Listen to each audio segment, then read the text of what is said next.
What's up, podcast world chat? I'm back at you, another episode of This Life Ain't For Everybody. Today's episode of the podcast is again brought to you by our friends in Lynchburg, Tennessee, the one and only, the most American company in existence, in my opinion, Jack Daniels. What they've done for myself, our crew, over the years, our lives, our father's lives, our grandpa's lives, whether it was a breakup, whether it was a good time, a sad time, Jack Daniels has always been for there. The pride that they take in their sour mash Tennessee whiskey is unparalleled. Enjoy it responsibly. Never allow underage drinking. Jack Daniels, an iconic brand. We are so humbled and proud to be part of the Jack Daniels family. More to come in the future. We can't wait to show you some of the projects we're currently working on with the team at Jack Daniels. Support them. They support conservation. They support America. They support the American hunter, the American provider. And that's what we try to do to the best of our ability. We're so happy about today's podcast because we get to pay homage to the military. We get to learn about the military. We get to talk to a real life fighter pilot that you watch Top Gun, and a lot of fighter pilots say, well, don't bring that movie up. But as an American, we got introduced, especially people my age, back in 86, 87, there was a movie come out called Top Gun with Tom Cruise and Val Kilmer and many others that kind of brought to the forefront what fighter pilots do and their training and the academy and everything that goes into it. And we all understand that that's Hollywood. But our man today, his name is Jeremiah. His call name is Biff. I know Biff as a mutual friend of ours, Tim Montana, introduced us, and I got to learn about him on a FaceTime call one night over at Jack Daniels, and I was just intrigued as heck. And to know that this man has done what he's done in an F-16 and F-18, we're going to learn all about that today. Biff, welcome, my brother. Hey, Chad. Thanks, man. It's a pleasure to be here. Good to see you. First off, thank you for your service. My pleasure. Thank you for your support. Now, just let me give the viewers that aren't going, or the listeners and viewers, mainly the listeners that aren't going to watch this on YouTube, I hope you do. You're in a uniform, and you have a full-blown mustache, and your hair is perfectly combed. Like, I'm very jealous, first of all, of the hair. And is this uniform you're wearing one that we would find you in the cockpit? Oh yeah, yeah. So, and thank you. I appreciate the compliment on my hair and mustache, because if there's one group of people who have better hair than Navy SEALs, it's fighter pilots. I love it. Yeah, but so today, actually, we were on a no-fly day today.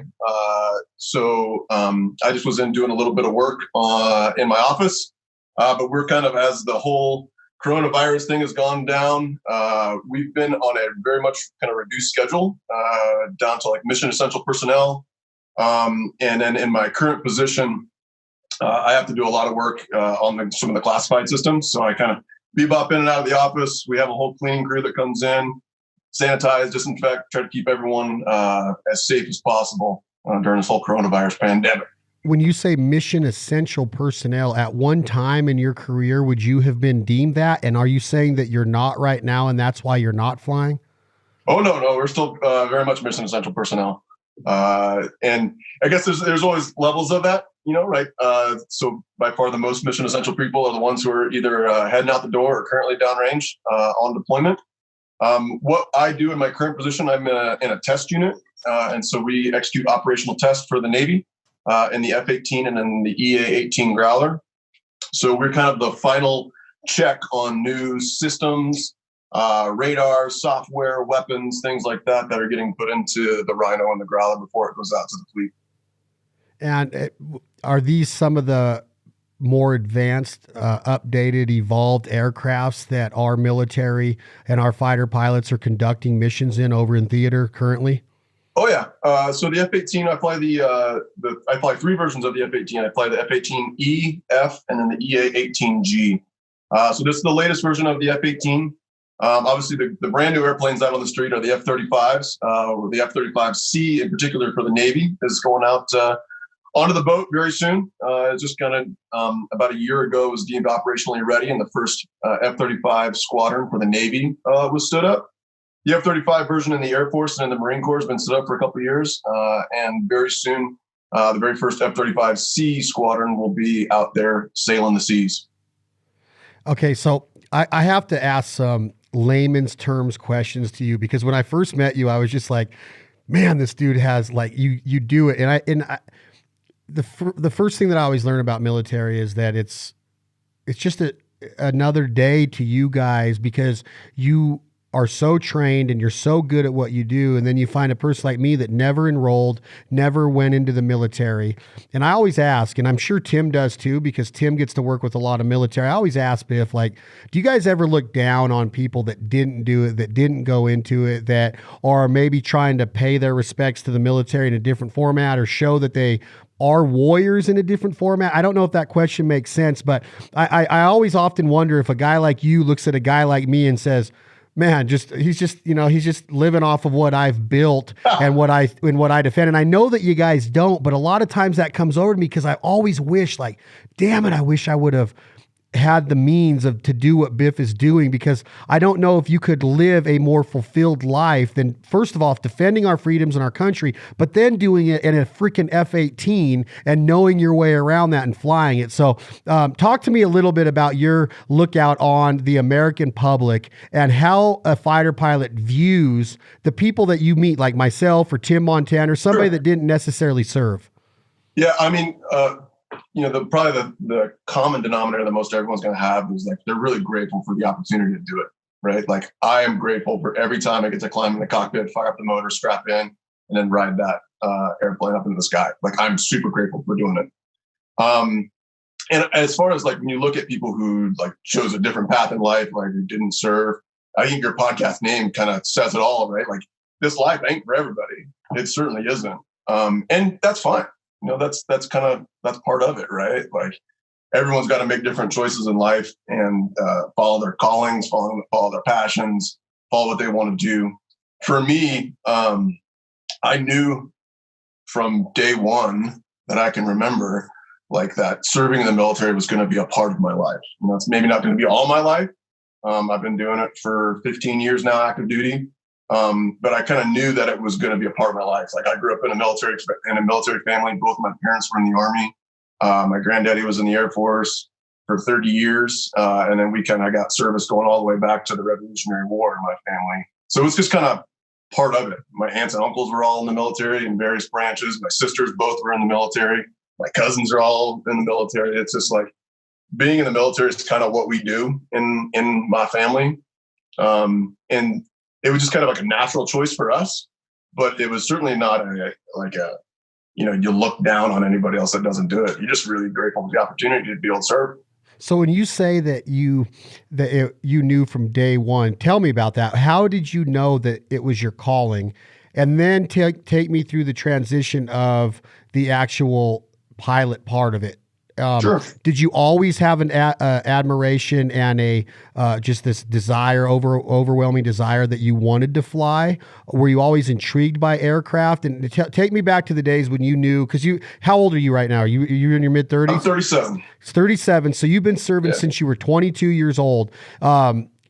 Take me back to when you knew that you were going to enter, and how did it all come about? And then transition me into the cockpit. Yeah, so like I said, I grew up in a military family. That's kind of what we do. And so I always kind of figured I would serve in some capacity. As I was growing up, I was blind as a bat. I had like 2800 vision, big old thick Coke bottle glasses.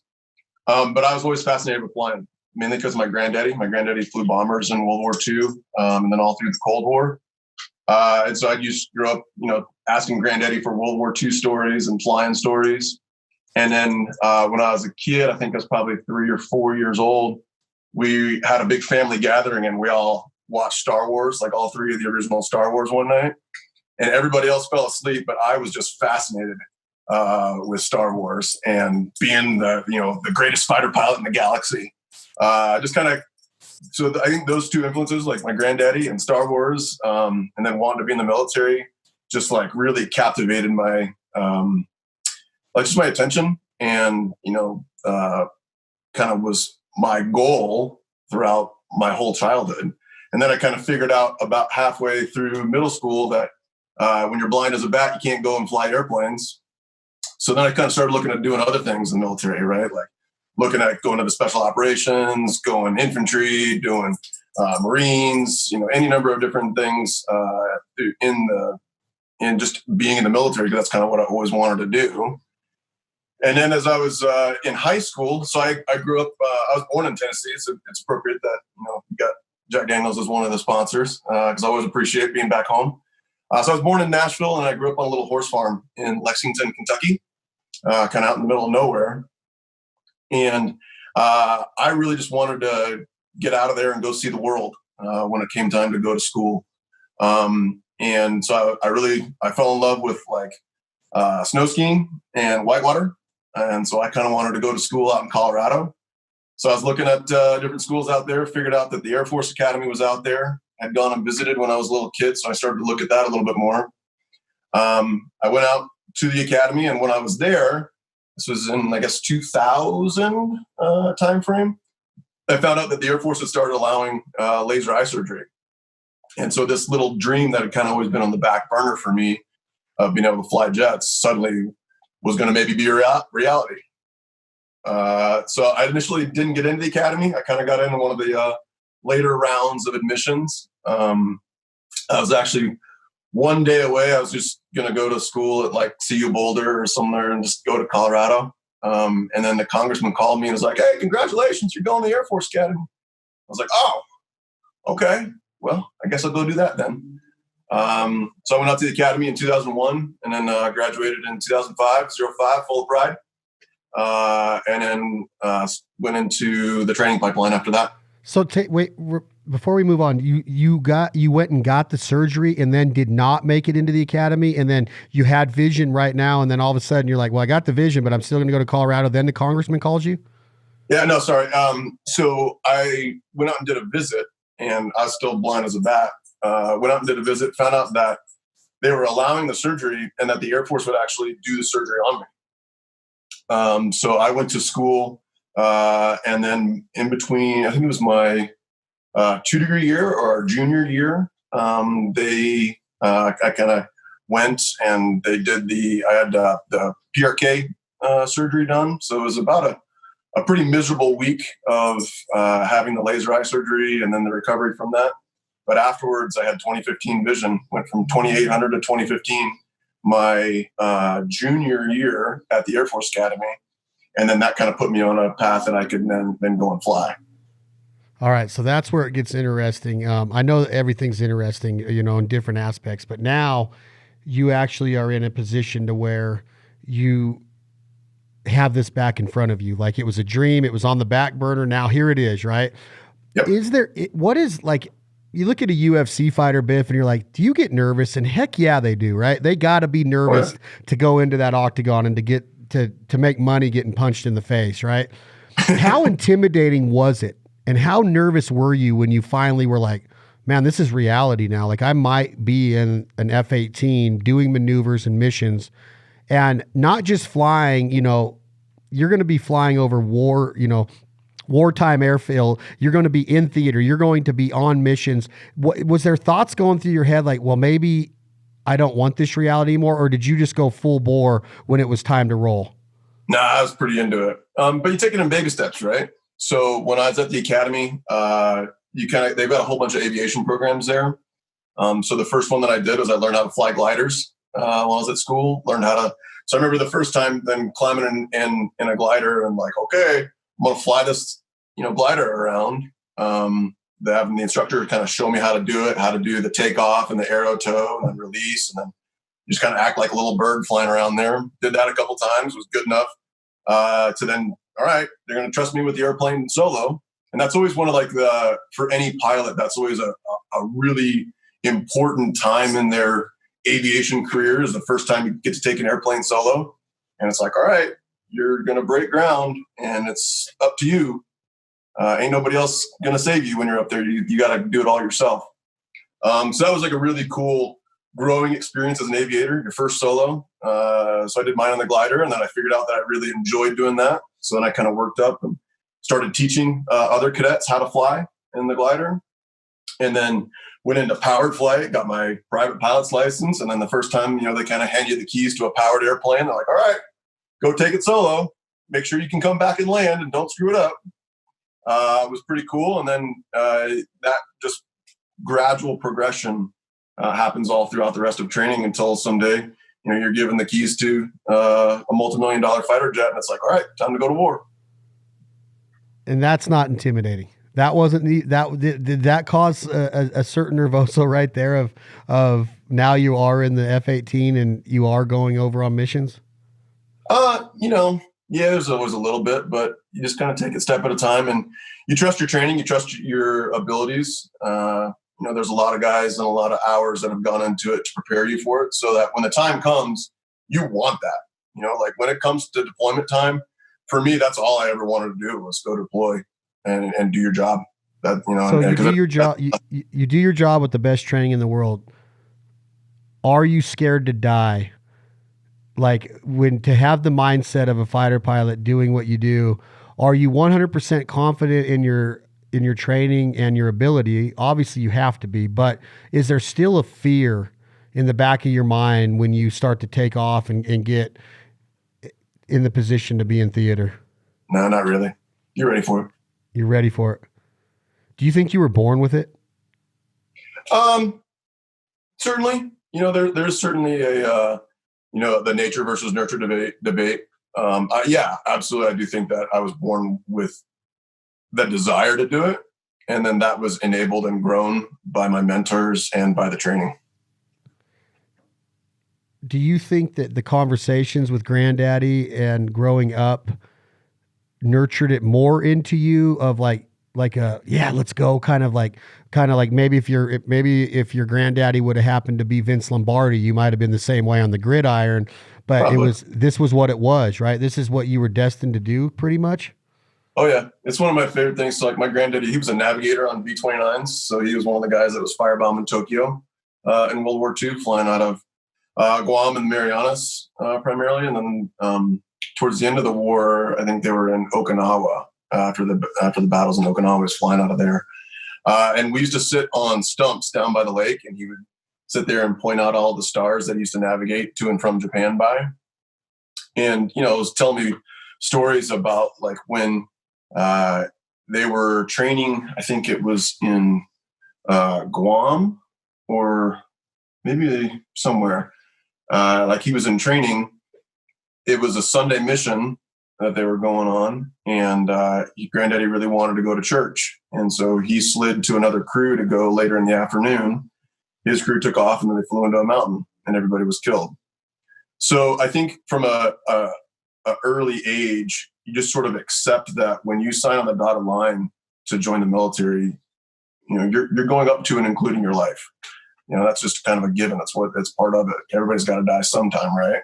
Might as well go out doing something that you love. So like going back to your question about, are you scared? I mean, yeah, there's always a little bit of nervousness there, but that you're prepared, and it's just a part of your everyday reality. I kind of was honestly a little bit surprised after I made it into my 30s, because I didn't really think I was ever going to make it there. And then after you make it to 30, you're like, oh, well, I guess I'll keep doing this. This is having a good time. Wait a minute though. Are you a daredevil and you're an adrenaline junkie and you thought you might get in a motorcycle wreck jumping over a ditch in your off seat when you're not flying? Or did you think that you wouldn't make it into your 30s because you'd be killed on a mission? I figured one of the two is going to probably get you at some point. I don't think that I'm necessarily a daredevil or an adrenaline junkie. Really? My mom might disagree with you, but no, I just kind of figured that it was going to happen at some point. And then the whole idea is you try to work to keep that off as long as possible, right? And be as good as possible. And then maybe it doesn't. And so far I'm still here. So when you're not there, do you want to be there with your brothers? Do you want to be like all the time?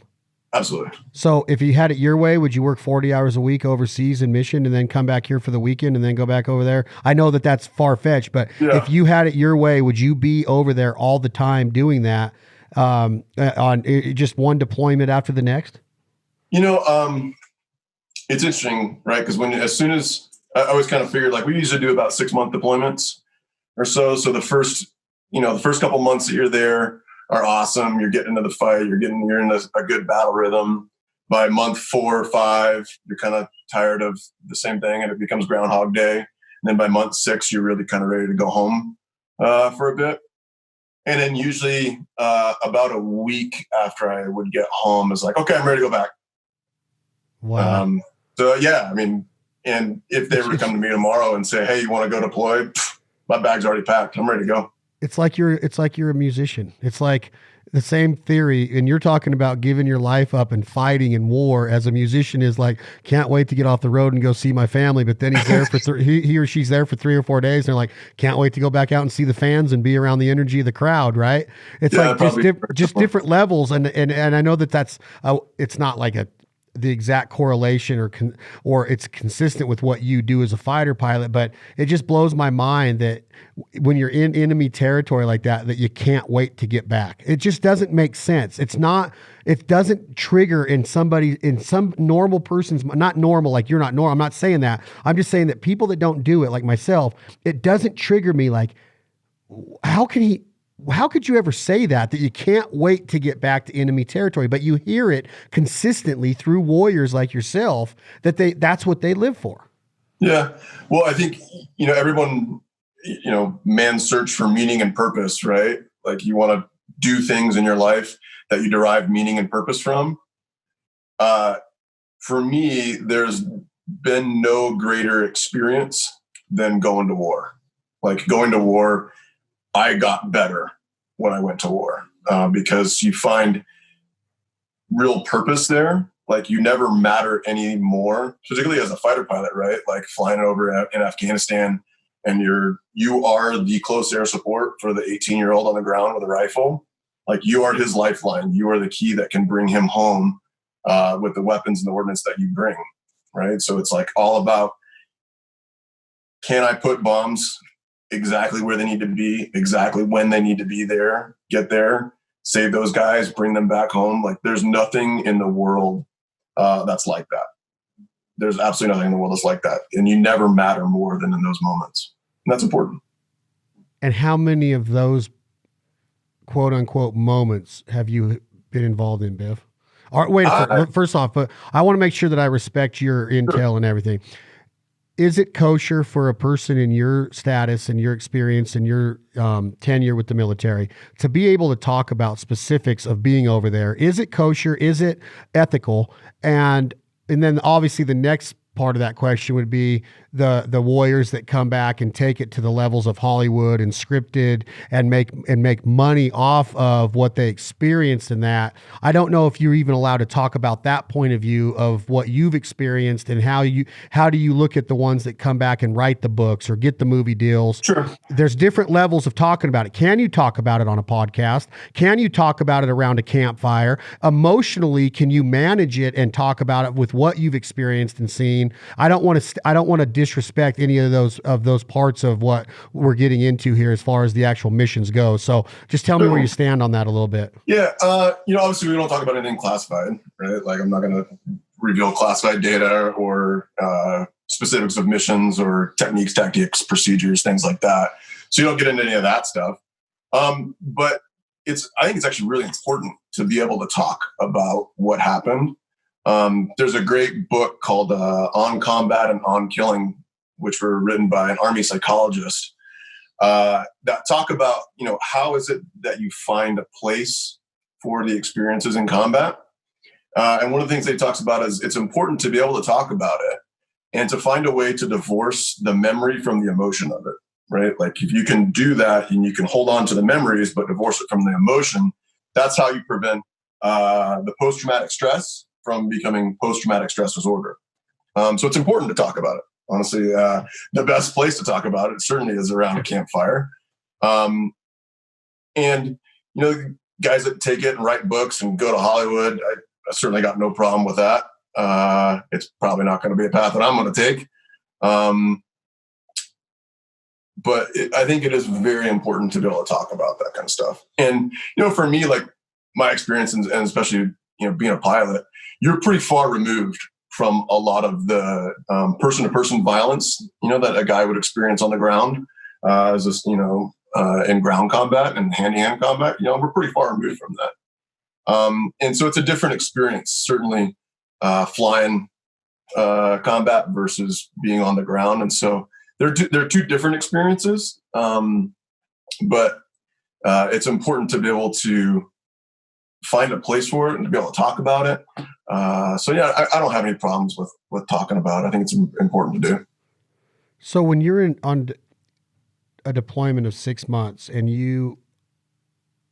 you're stationed in a particular spot, when you're stationed as a fighter pilot, are you with the other segments of the military as far as the ground, the people on the ground? Are you around Marines? Are you around the Army? Are you around any special forces? Are the special forces in a different spot to where that nobody ever knows where they're at because they're on a, very high intel secret mission? Sure. Do you see the devastation as a fighter pilot, though? When you come back, are you around the medics? Do you see what's going on? Or are you guys held away from all of that as well? No, every deployment location is different. So I did my first deployment over to Afghanistan. And so we were flying out of Bagram Air Base over in Afghanistan, which is just north of Kabul up in the mountains. And at Bagram, there's the whole mess of everybody from all the services, all the special operations. We would do missions every day with the special operations folks. And so we'd go over their compound, have a face-to-face, plan out what those guys are going to execute, go back, figure out what our timelines are going to be and when we're going to be overhead to provide support to them. So yeah, we kind of would liaise with those guys on a daily basis. Same thing with the ground units. If we're supporting a conventional Army or a conventional Marine ground unit, we would have what's called a GLOW, or a ground liaison officer, who is like an Army guy who's assigned to our fighter squadron as kind of the liaison back and forth between the ground units and us. And then we could call up the JTACs, so the Joint Terminal Air Attack Controllers, who are, either Air Force or sometimes other joint services, who are specialists in employing air power. So they're running around with the units on the ground. And then they're the guy that I'm talking to on the radio who's calling for fires, giving me what's called a 9-line briefing, which is where they transfer information about where they want us to put weapons and effects down. And so, you're involved with those guys on a daily basis. And then when you come back to Bagram, there's a big hospital there in Bagram. And so when you're downtime, a lot of us would go over there to the hospital, volunteer, see some of the soldiers who are wounded, take care, roll bandages, all that kind of thing. So no, you're in it. Or at least I was on my first deployment significantly. On some of the other ones, like where you're kind of stationed off, maybe you don't see a lot of the other ground combat elements when you're like stationed outside of the individual country. But when we were in Afghanistan, yeah, you saw that stuff on a daily basis.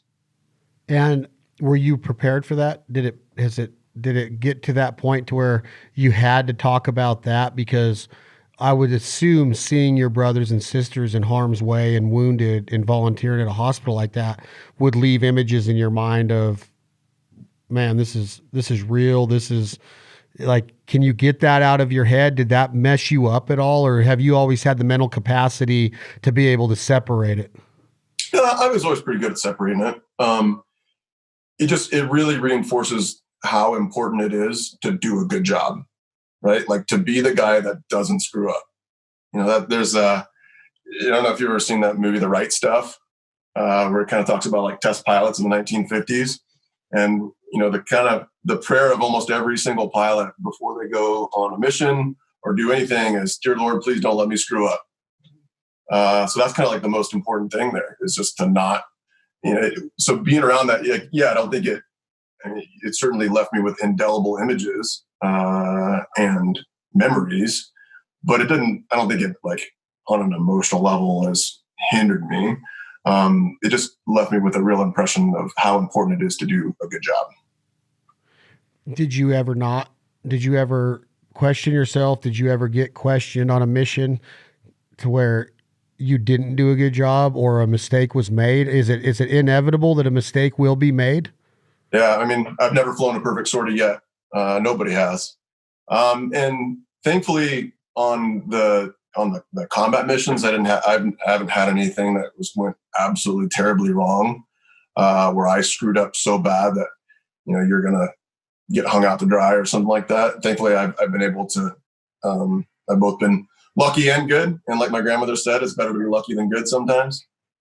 So thankfully, no, I haven't had any of those experiences where you really screw something up bad. And the whole thing is just keep working on your training and remember it, follow through with it, stick to the procedures, stick to the basics, and usually keep you safe. When you're a fighter pilot in theater, Biff, are you always on call, or do you have a strict schedule, or could it be at any given time of a 24-hour period that your radio goes off and you get a knock on the door, however it goes down, and you're in that cockpit and you're ready? And I'm trying to say, is there any socializing? Is there a time to where you can go relieve stress with the guys on the bar at the base and get a cocktail, or does a fighter pilot have to be 100% clean and ready to go at all times when he or she's over there? No, man, there's a whole schedule that you're on. So like when you're on a deployment, particularly, so in the Air Force, we would deploy as squadrons, and we would usually operate on a 24-hour schedule so that there was always airplanes flying at some point. And so, yeah, you have to schedule people smartly to give them the right rest and the right relaxation time to then kind of reset, get ready to fly again the next day. So, yeah, like you're always on a kind of schedule for that. Some places, like when we're in Afghanistan, you'd also be standing alert. So there would be a guy who would be scheduled to stand alert, or there'd be usually two crews that were on alert, because you always fly at least as a two ship or two airplanes flying together. So you stand in alert shift where you have the jets what we call hot cocked, so they're all ready to go. And you would have to be in the squadron around the jets, and you kind of set a different alert posture, right? So that if the horn goes off and they need the alert jets to launch, you could then be airborne in about 15 minutes from the time the call came in. I think my best alert launch was 6 minutes from the time the horn went off till we were wheels in the well. And those, I think probably those are my favorite deployment memories, is launching on alert, because it was literally like we had this old World War II air siren that when the alert phone would ring, it's literally a red phone that was sitting at the operations desk where you control and monitor daily operations. When that alert phone goes off, picks it up, blasts an air horn, somebody goes and grabs the World War II alert siren, and literally like everyone goes sprinting to the jets who's on the alert crew. You're jumping in, throwing your gear on, turning the motors on. There's a big call that goes out over the radio: alert launch, alert launch, alert launch. So they wave off all their airplanes. The runway gets cleared for you. You blast, and then you're immediately launching. And, when they call the alert, it's usually because guys are getting shot at and guys are dying and they need help. So you always know when you're launching on alert, you're going to get right into it. So, yeah, that's probably some of the most adrenaline filled moments flying a jet, is launching on alert. And when you launch, how long is that runway? How long is it from acceleration, start up to when you take off? Is it a bush plane like 40 feet, or do you need an entire 1 mile runway to launch? How long does it take to get off the ground in an F-18? Yeah. So the F-8. So when I was doing that, I was flying F-15Es. So I was a Strike Eagle guy in the Air Force. And then what I'm doing, flying F-18s right now with the Navy. I've only been doing this for about 2.5 years. I'm just on an exchange. I'm like the Air Force dude who's on loan to a Navy squadron for a little bit. So kind of seeing how the other half lives. So when I was flying F-15s, how long your takeoff roll is always dependent on how heavy you are, and then the altitude that you're at. So at Bagram, you're sitting up at, I think the field elevation at Bagram was around 5,000 feet. And then we were taking off loaded for bear with lots of bombs and gas, which is one of the kind of the main advantages of flying a Strike Eagle, is you got bombs, gas, and two people in the cockpit who are working to employ those. So I think our takeoff roll at Bagram was somewhere around, 3,000 feet, somewhere in there. So about half a mile, maybe a quarter to a half a mile or so of a takeoff roll. And then because it was, you're in the middle of Afghanistan, we're doing combat takeoffs where you want to get going as fast as you can, and then get up as high as you can outside of any of the small arms envelope, or for people shooting at you at the end of the runway. So those are always like super fun takeoffs because you basically leave the thing plugged in max AV, get going as fast as you can, then stand it on its end and get up high. Which is how fast? So usually I think we would pull, somewhere around like 400 knots or so, 450 knots, basically try to get going as fast as you can. And then by the time you hit the end of the runway and the end of the fence, because the rest of the right outside the fence is Indian country. So then you kind of pull right at the fence. And 450 knots is how many mph? You're doing over 500 miles an hour. On the ground? Yeah, you're getting after it. Good night. How awesome is that? So then you pull, when you say you pull up, the nose of the F-18 is pointed straight up into the air? Yeah, not quite 90 degrees up. Again, it's all about energy management. So flying a fighter is all about managing your energy and doing it smartly, right? So like I want to get going as fast as I can while I'm low. I'm going to get pulled up, but if I go straight bullseye nose high, I'm going to bleed off my energy really quickly. And then I'm just going to be a grape up there that somebody can shoot. So I'm usually going to pull up between like 40 to 60 degrees nose high, somewhere in there. Feels kind of like it's standing on its end. The earth kind of falls away behind you as you rocket up. And then you make sure that you don't just stay in that attitude because you're going to fall out of the sky eventually. You got to maintain a tactical airspeed. So rolling over on your back, pulling down, getting back to level flight, and then continuing to accelerate. They're pretty fun. Yeah, I could see. I mean, my feeling in my body is probably not as what yours is, but it's close. Like I'm like, man, I want to do that. Like so you roll over on the back, so the plane's upside down, and then that's how you come down a little bit and get into normal airspeed. Yep. Yeah, because that's the fastest way to get back to level flight is to roll inverted and pull versus a bunt where you're kind of pushing, and that's so you'd be doing negative G's and kind of floating up in the cockpit. You always want to maintain positive G's because it's a faster way to do it and it's way more comfortable on the body.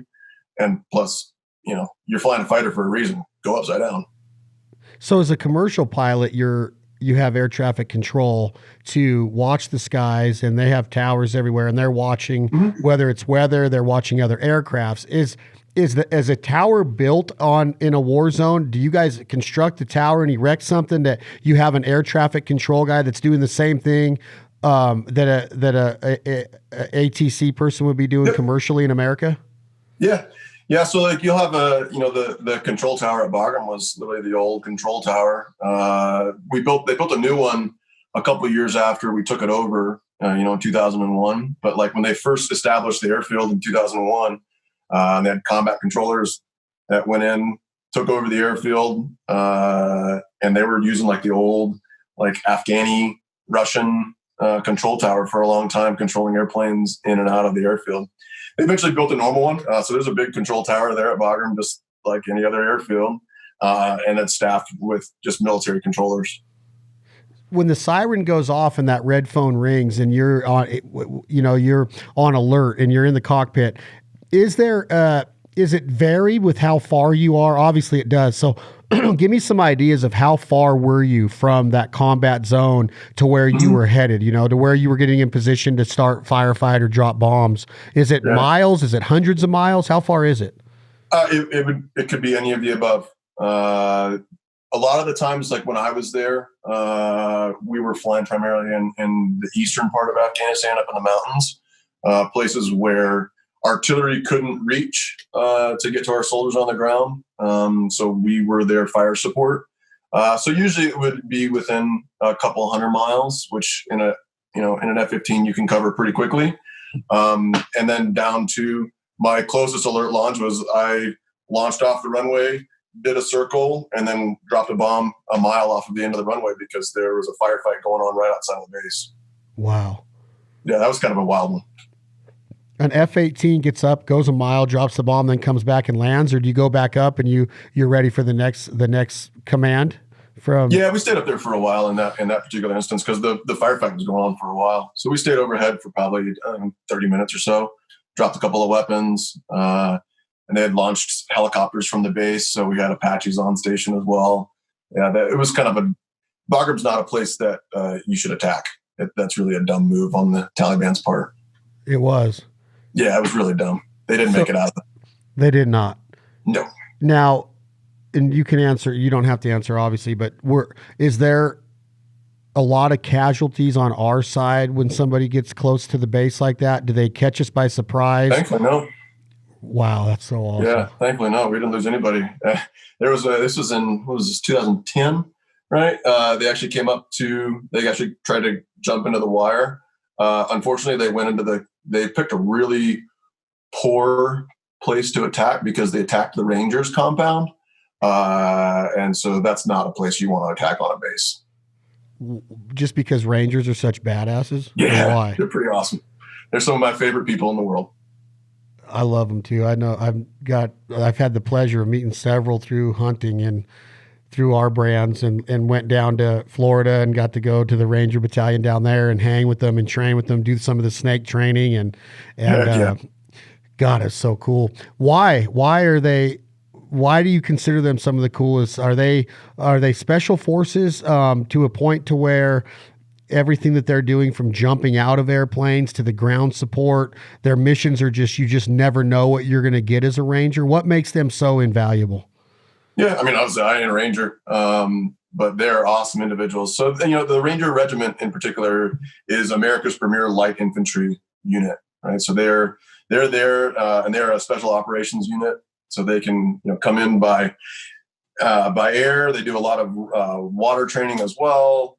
They're light infantry, so mobile, whether they're using vehicles or helicopters, any number of different insertion methods. But they bring a lot of punch. They punch above their weight for sure. And then their training is just phenomenal. And they're all very highly motivated individuals, which matters a lot in a firefight. And when you get up over the top of a firefight and you're looking down on it, visually, can you see a lot of what's going on, or is everything being said to you obviously through your audio capture? Yeah, so you're using your eyes, absolutely. One of the most important things as a fighter pilot is to look the frick outside. So a lot of it's going to depend on the weather, right? So sometimes the enemy really likes to attack when it gets cloudy and stormy, because now that is going to impede our ability to use our eyeballs from on high, or to use the sensors that are on the airplane. So we have like the targeting pod, which is like if you ever watch CNN and you're seeing the video of it's a black and white video of a building and it's sitting there in a crosshairs, and all of a sudden you see this little black thing goes flying through the screen and then the building explodes. I mean, that's you're looking at a targeting pod video. So we're using a combination of looking over the side, using the targeting pod, and then working with those JTACs on the ground, or any other units on the ground that we can talk to on the radio, to form a combined picture of what the battle space looks like. Like, where are the bad guys? Let me go there and kill them. And when you say you're using your vision, so how high are you? What are you at 10,000 feet? Or are you at 800 feet? It kind of depends. It honestly depends on the threat environment that you're in, right? Because if I start flying lower and getting down closer, then everybody with a rifle suddenly looks up at you and starts shooting at you.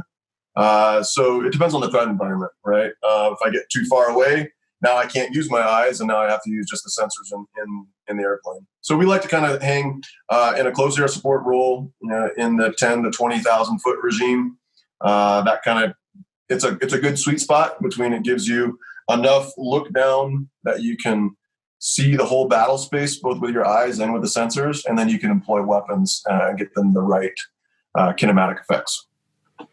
And how many weapons are we talking on your fighter jet when you're over there? What you have bombs, you have machine gun artillery on there that you can go down lower and talk to me about what are they equipped with? Yeah, so every airplane is slightly different as far as what the loadout is. Thankfully, I flew the mighty F-15E Strike Eagle, which carries the most bombs and the most gas and the most SA of anybody in theater. So we would typically fly with a mix of weapons, and it was always kind of dependent on what theater we were in. Use a mix of JDAM, so Joint Direct Attack Munitions, a GPS guided bomb. We would fly with a kind of a cocktail of those 500 pound to 2,000 pound versions of it, and then you can also have some low collateral damage versions of it that basically don't have as much blast into them, and then all the way down to 250 pound versions of the weapon. So those are great weapons because they're precision bombs. They're easily targetable, and you can provide a wide range of effects. both against buildings, against vehicles, and against personnel. We would also fly laser guided bombs. So now instead of using the GPS, now the bomb is seeking a little bit of laser energy that you're squirting out through that targeting pod, right? So I can find a guy, I can track him with my laser, and now this bomb that I drop is now looking for that laser spot. So those are great weapons as well. So that you always fly a mix of GPS and laser guided weapons. We can fly with dumb bombs as well. Very rarely, in the conflicts ever since 2001, it's pretty much all smart weapons. You just don't use the dumb bombs as much anymore, just because you have to be so precise with your employments, so to not cause excess collateral damage. And then we still got a gun. So the gun on the Strike Eagle and on the F-18 is a 20 millimeter cannon. So you carry around 500 rounds of that in the Strike Eagle. It's 20 millimeter shell. It's basically and as long as it hits with enough velocity, it's got a small explosive charge, kind of like throwing a small hand grenade at somebody. So that's going to be a very effective weapon if you're good with it. But again, that goes back to the skill of the pilot. You look at another airplane like the A-10, right? So that's an airplane that was built around the gun. So it's got a 30 millimeter cannon. So it's this giant freaking shell that can penetrate armor. So that is an incredible weapon, and they carry over 1,000 rounds of that on every single one of those airplanes.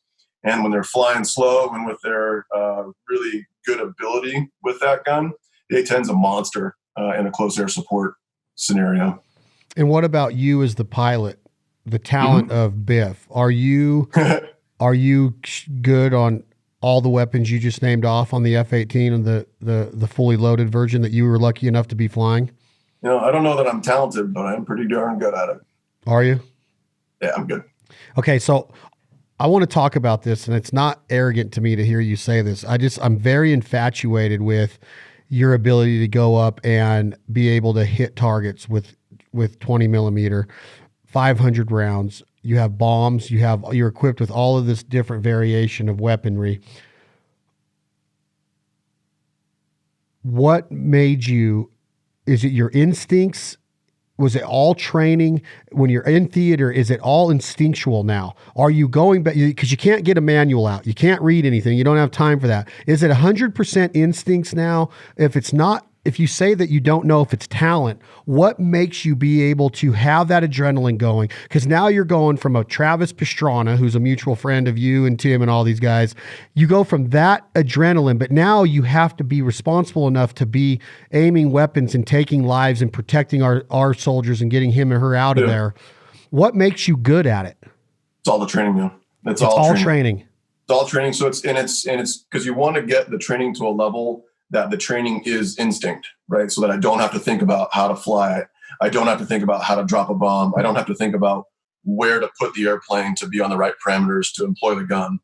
Because like my training, and I've done so many repetitions of it in training, that in combat, it's easy, right? Like, so the more you sweat in training, the less you bleed in combat. That's true across the board from your ability to employment. So you don't even have to think about it because you know exactly what to do. And that's all just done by countless repetitions and training. So if you're getting to the point where you are, like if I'm feeling a lot of adrenaline while I'm in combat, to me, that's almost that's a real negative, because I shouldn't be feeling that. I should be very comfortable with it. I should be just acting like I do every single day in training. It just is happening for real. So it's not like riding a bike, you're saying, or is it? No, it's exactly like riding a bike. So you don't get the adrenaline rush because you're in a comfort zone. It'd be like a baseball player that gets up to the plate and he's squeezing the bat with all of his muscles and he's squeezing so hard he can't swing. You're saying that you got to be relaxed in there. Your muscle memory has to come in. You just got to be just floating around in the cockpit kind of. Yeah. And if, it's like, finding that flow state, right? We talk a lot about in fighter aviation, we talk about having flow. And that's kind of a play on words, because we want to always have first launch opportunity in an air-to-air arena. So I'm looking like I want to be able to shoot you before you can shoot me, right? So that kind of goes back to the history of warfare, right? Like if I can only punch you and then you show up with a club and you can hit me with a club, now you've got first launch opportunity. Now if I show up and I've got a bow and arrow and you've got a club, I have first launch opportunity. Grow that thing out. That's the same thing that you have in the fighter jet, right? Like if I've got first launch opportunity, I can hit you before you can hit me. I'm going to win, right? So that's the flow part of it. But you also want to have mental flow, mental and physical flow where everything's working well. You and your Wizzo are kind of on the same page. Your Wizzo, the JTAC, the way that the ground element is moving, what they're doing. Like if you've got flow, you're in it, then everything starts to work well. So yeah, we're always looking for flow. So your Wizzo's behind you? Yeah. Yeah. So I had a kind of a cool experience. So I've gotten to sit in both seats. So like when I was in Afghanistan, I was actually a Wizzo. I was a backseater. So I started out as a Wizzo, did 4.5 years as a Wizzo, and then got the opportunity to go back to pilot training and move 6 feet forward, and thankfully went back to the F-15. So I've just kind of seen it from both seats, which is kind of a cool experience for me. And that's why I really like flying in a 2-seat cockpit, because I kind of know what the Wizzo's doing and can hopefully keep that mind meld a little bit better so that it's more effective in combat. When you can alternate back and forth, as you've done both, you did 4 years as a Wizzo and then you're up front. Is it always the same 2 guys on a mission? Is it so you guys will alternate in and out of those seats even when you're over in theater? So you guys all have to be in tune with each other. Yeah. So obviously, like a Wizzo is always going to fly in the back seat. The pilot's usually going to fly in the front seat, right? And different squadrons will do it different ways. We call it hard crewing when you are always going to fly with the same Wizzo. Kind of the way that over my couple deployments, I think I've kind of found that it works best is you start out hard crewed for a little while, because you get to learn your Wizzo's habit patterns and kind of flow. He gets to learn yours, or she gets to learn yours. And you can be a really effective team. Like with guys that I've been hard crewed with, we almost don't even have to talk after a couple of missions, because I just know what he's doing and thinking, and he knows or she knows what I'm doing and thinking, and we can kind of set each other up. So when you're hard crewed like that, you can get into a really, you got flow. What that can also lead to, right, on a bigger picture, is you can start to develop bad habit patterns, and you may not grow as much as an aviator. So you always want to be growing. You always want to be getting better, getting a little bit better every day. So having a variety of people that you fly with who have different techniques, different knowledge levels, different experiences, that grows you as an aviator. So yes and no. It's important to fly together because you can really work well together as a team the more often you do it. But you also may not be growing as much. So we'll kind of swap people out every now and then. So we would do like on deployments, we'd usually kind of fly hard crewed for like a month or 2, and then kind of start swapping people in and out. We'd work to swap experience. Like as when I was a young Wizzo, I would fly with an experienced pilot. As I became a more experienced Wizzo, I would fly with a less experienced pilot. Now as an experienced pilot, I fly with young Wizzos. Sometimes I can fly with old Wizzos, and then we just, wreck shop. And you kind of have a mix of it.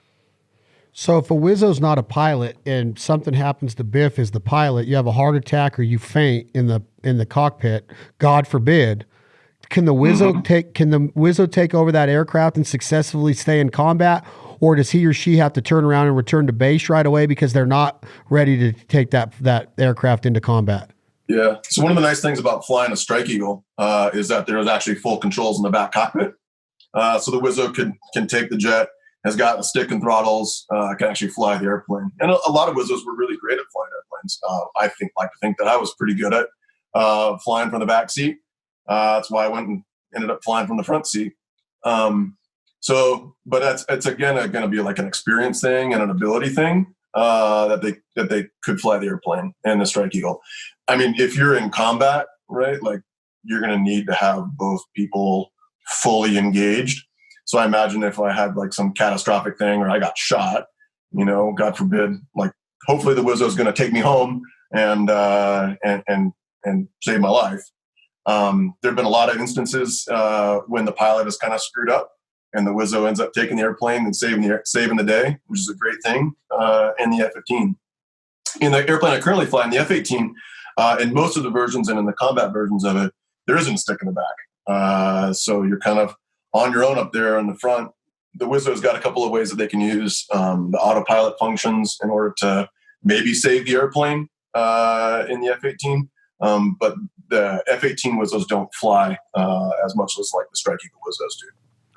Is there anything that stands out? I know that we're coming to the end of our initial talk. I want to do part 2 ASAP because I want to get more into the actual missions, and I'll talk to you off record as far as like what you can get into, because I'm really intrigued by the actual firefight part of this. Is that the vision part of what you're described today, and then you also are going off of the controls in the plane, which I've been told by pilots in your position that there's not a lot of controls, that it's pretty simplified. I want to kind of get into what that looks like when you're in that cockpit and what it's laid out about. But talk to me when we get on part 2, Biff. I want to get more into what you're actually doing in a firefight. What are you responsible for? Do you know that you have to hit this button, but you might have to transition over to this? And when you do transition over to that, do you have to turn this off? And like, what is all going through your mind? As a hunter, I'm thinking like, well, if the ducks come in, I just hit the safety off and I aim and I point and then I turn the safety back on and then I go out and I send the dog, right? Well, this is a lot different, but I want to see how comparable it is as far as like what your mind's going through and how you're transitioning from one weapon to the next. Plus you're looking down there and you're seeing your brothers and sisters in this firefight. So you're like, you got to react and you got to be precise in your reactions. So I want to get into that more, but what stands out in this initial conversation? What has stood out the most to you of being a fighter pilot? Do you have a brotherhood that it will never be broke with your other fighter pilots and the guys that you came up with, the girls that you came up with in training through the academy, going to theater with them? Has anything struck you down? Has anything ever come to you that's presented you to like, man, I didn't expect this, man. I wasn't ready for this. I wasn't prepared for this. Did somebody that you trained with, did they get perished, and did they perish overseas? Did anything happen? And I want to start building on this part of the conversation as we transition into part 2 and 3. But is anything just keep you up at night, Biff? Does anything keep a smile on your face? Does anything keep you sad? What emotionally are you going through so far after being in theater as many times as you had and serving as many missions as you have? Yeah, but that's a big question. So I'll try to start unpacking a little bit of it. First off, the brother and sisterhood of a fighter squadron, that's, and particularly when you go to war together, right? Like my best friends in the world are the guys that I've gone to combat with, like 100%. Those are my best friends in the world. They're the guys that, we're kind of all strung across the globe, guys that I went on my first couple deployments with. Some of them are out of the Air Force now. Some of them are overseas doing different things. We're all kind of, I'm off doing a goofy Navy thing for a couple of years. But the guys, the men and women that you go to combat with, those are going to be your friends for life, for sure. The fighter squadron life is a very tight-knit organization by design. Right, because you have to be able to trust the people that you're going to fly with while you're flying combat. So that's kind of the first part of that. Yeah, those are the people that I'm closest to in the world. I'm not married, so I don't have a spouse to compare that to. But from my friends who are married, I think that the squadron life and that brotherhood and that sisterhood is as close as a bond between a spouse, particularly once you've gone to war. Leading into kind of your second question about like those tight bonds and friends that you've lost. Yeah, I've lost a good number of friends over the years, both to combat, as well as to accidents, both in combat and in training. Yeah, I've lost a couple of friends, and we kind of, you remember them, you think back on it. I wear, a KI bracelet for two of my friends that were killed in Afghanistan back in 2009. And yeah, you think about them a lot. You think about them a lot, particularly, as deployments come and go, you kind of remember them as the anniversaries of their deaths come and go. You always kind of think back on them, have a moment of silence, and remember the lives that they led. So yeah, that is a big thing. Do you still talk to their families? Do you call their wives or their spouses or their cousins or their brothers and sisters and say hello once in a while? Did you have a bond with them that was that deep? Yeah, you do. Some of them obviously closer than others, and as that list has grown larger over the years and as time passes, you kind of go your separate ways. But yeah, there's still a couple that I still keep in contact with. So knowing that you went through that and the way we started this conversation, but you also are sitting here telling me now that you've lost people close. But again, it might come as an expectation of doing what you do for a living. So has that ever made you question or regret your decision for being in that cockpit of seeing those friends perish? No, not at all. No, it comes with the job, and like when we were in training, even going all the way back to being at the academy, like I knew that everybody you start with isn't who all you're going to finish with. That's just part of it. You just got to be good and hopefully be a little bit lucky too. So as we transition into part 2 of this conversation, Biff, do you think that you will be in theater again? I know you want to be. At 37, do you think you will be? Yeah, there's always wars to fight. And you're prepared. You're ready. Right now, you could go right now.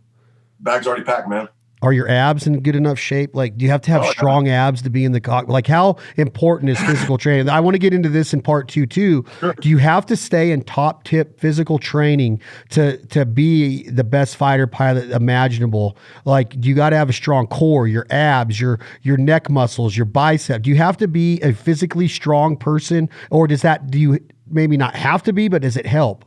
It absolutely helps. Yeah, absolutely helps.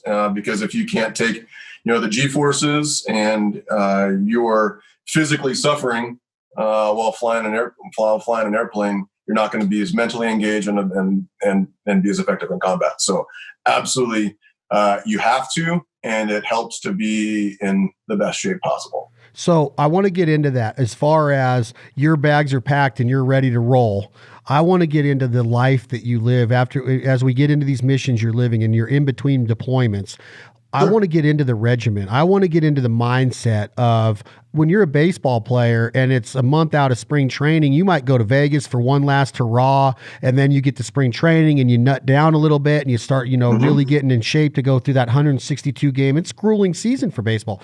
Is a fighter pilot, or is it gym time? Is it training? Is it nutrition? Is it mindset? Is it focus drills? Is it systematic breathing drills? I want to get into everything that your life pertains. Like, I look at you and I have a conversation with you and it's just second nature. Like, oh yeah, I go over there and I get in the gun, I got to drop bombs, and I'm over here and I'm taking off at 3,000 feet and I'm going 500 miles an hour. Like, that shit's crazy to me. I want to get into your mind. Like, how do you live your regimented life of being at the top fighter pilot that you can be in the Navy and the Air Force and what you've done? I just find it fascinating, man. I just find it so fascinating that stuff really goes on, and that I don't know what our media depicts and how we've learned through it, through the media's eyes of seeing what our veterans and what our active duty military does. But talking to you, it's just a freaking job. You said that, quote unquote, it's a job. And that's part of the job. And that's just so fascinating to me, because it's not. It truly isn't. And for you to have that mindset, I want to dig into that a little bit, Biff, of like, how do you live your life? Like, can you have a FaceTime conversation with me and Tim Montana, which, by the way, I want to get into him more because that dude's badass. He's a great American and just a stud human being. And his wife is awesome. His family's awesome. But you can have a FaceTime video with a whiskey over that, but you have this regimented life that you have to be prepared at all times. It's like, I want to get into that a little bit, man. So yeah. I'm fascinated by what you do. I'm humbled that you would come onto the podcast and share it. And I just want to give our listeners and our audience an idea that this stuff is going on. And then maybe it'll spark somebody. Hey, maybe it's a recruiting process that we can get it out there that, hey, this is an awesome lifestyle, and to get people more enthusiastic about becoming a fighter pilot, maybe. And I don't know if that's even needed in today's military. I would assume it is. Absolutely it is, man. We're always looking for the top tier and people who want to get after it. I love it. It's been a great life for me. And I'm happy to get into some more of that, the discipline of being a fighter pilot. I want to get into that because I am so intrigued because I am a duck hunter, and duck hunters are looked at like, you could just be, 350 pounds and stand up against a tree and chew some Copenhagen and spit every once in a while and blow your duck whistle. And here they come in. Well, I want to do things different. I want to be more regimented. I want to be more disciplined. I want to be the fighter pilot of duck hunters. And I'm not taking anything away from what you do. I'm just saying the mindset, man, the focus and just how you get through that. And then on top of all of it, you're still taking the responsibility of aiming a gun or a bomb at another human being and taking that life to save another life. To me, it's unbelievable, bro. So kudos to you. Thank you so much for being here. Thank you so much for what you do for our country. And I can't wait to get back on part 2. And we'll talk. We'll get into this deeper and deeper, man. I truly appreciate your time. Yeah, you bet, Chad. It's my pleasure. The dude abides. We're all equal, that's what I think. I don't believe heaven has a bank. Make good use of your time on earth.